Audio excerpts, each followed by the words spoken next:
Yeah. So, we've been seeing a lot in the news here in the U.S. about influxes or potential influxes of foreign fighters, both on the Russian side and the Ukrainian side. So, is there any feel for how much that may be in play from your vantage point?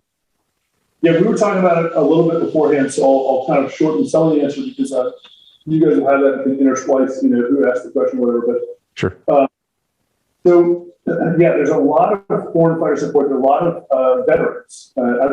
I'm sleeping in a house right now that has 5 veterans from different nationalities, all of whom are either fresh from the front or are going to the front, and their stories are amazing. And so you do have a very large percentage, a very large amount. They were attacked directly by Russia just the other day. So they attacked the training facility. They've been attacking very, very heavily on the front. I think they're receiving it in kind. I have a sniper story that I want to talk about later. Not with us. I'll put it out as a story we could talk about some other time. Yeah.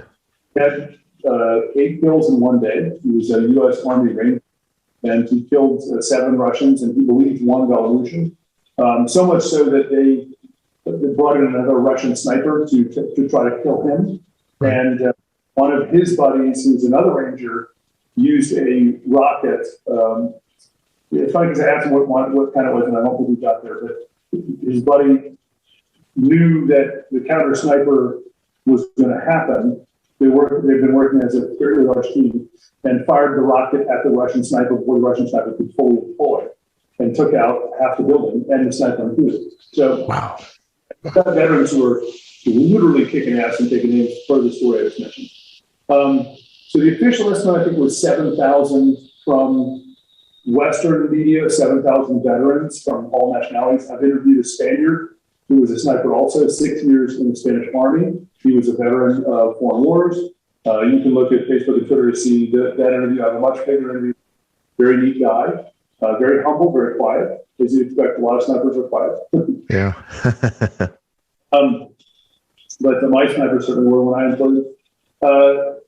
The other side here, Ukraine estimates, I think, 18,000 foreign fighters that have been inducted into the Legion, that's what it's called, and have been kind of deputized to fight. I think the number is somewhere in between there. I couldn't tell you personally because I have never been out there kind of counting numbers, but it's a very high number. It's killed, it's been in the news, so I'm reporting exactly what's been in the news, 35, and wounded an additional 150 or so. So it was a precision strike that was intended. By the way, a lot of people are blaming the Norwegian media for it because the Norwegian media came to the gate, videotaped a Norwegian or 2 that was in part of that foreign legion, and then sent video out. Apparently, there's geotags of their location. It's a known NATO training base. Would Russian GRU have known it was there? Maybe they already did. But they were hit with precision-guided cruise missiles, and it caused tremendous amount of damage. There are foreign fighters. I would say they're doing very, very well.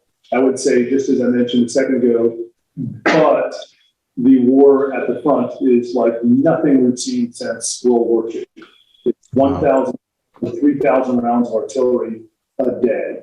It's Russia invading entire city blocks.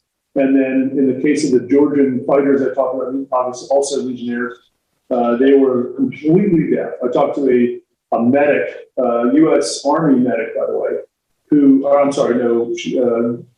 blending my stories, but it was a medic. I don't want to give too much information. Yeah. But treated the Georgian commander. I'm not sure what rank the Georgian was, so it's kind of secondhand. But I trust the story. I trust the source. The person I'm speaking of was there. They were completely deaf. I don't know how many they lost in the building, but their building went from a 3-story building to a 0-story building.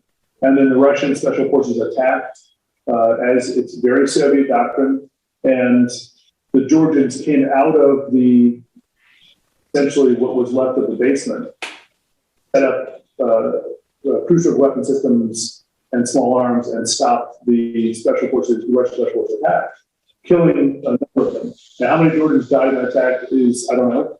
I have no report on that. But the report I did get from the medic was they were completely deaf. None of them could hear anything. So they did it all with sight. observation. I see the Russians are now attacking. They had somebody who's observing. There was nothing by radio because they couldn't hear any radios, and they all were then mobilized. Now, you can imagine they're also exceedingly shell-shocked. And I've seen some of that as well. I've seen some of the guys that are just, they've sustained 1,000, 2,000 rounds a day. Mm-hmm. So, not to give the Russians any comfort, like I said, these guys are able to come out. I don't know how many dead Georgians there were, but their commander, with no hearing, was able to rally his men and repulse what would have been, a very bad attack. The Russians are indiscriminate. So one thing I feel comfortable in reporting is that they are decimating churches. There are still civilians caught in these battle zones. I've seen pictures and videos. It's very difficult to even report on because the pictures and videos of a dad and his surviving daughter coming out of the rubble of their home. Lord knows why they held on so long. I cannot explain that, but I've spoken to an innumerable amount of refugees who have nothing besides their home, no car, whatever possessions they had is either in a bag or is left in the house. And so they now are crawling from the rubble, whoever's left, and, getting away, trying to.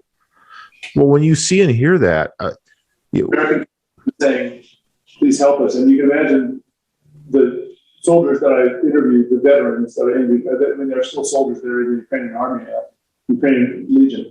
And their responses were veterans because they're like, they're used to killing Russians and they're used to seeing their buddies die because it's brutal.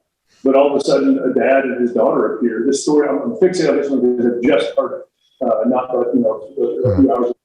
And the person I spoke with was like, they were emotional just talking about it. It's like, it was the last thing they expected to see on the battlefield. They hadn't seen a civilian in days. And all of a sudden, in an area that was, they assumed was either occupied by Russia or was no man's land, here comes a dad and his daughter.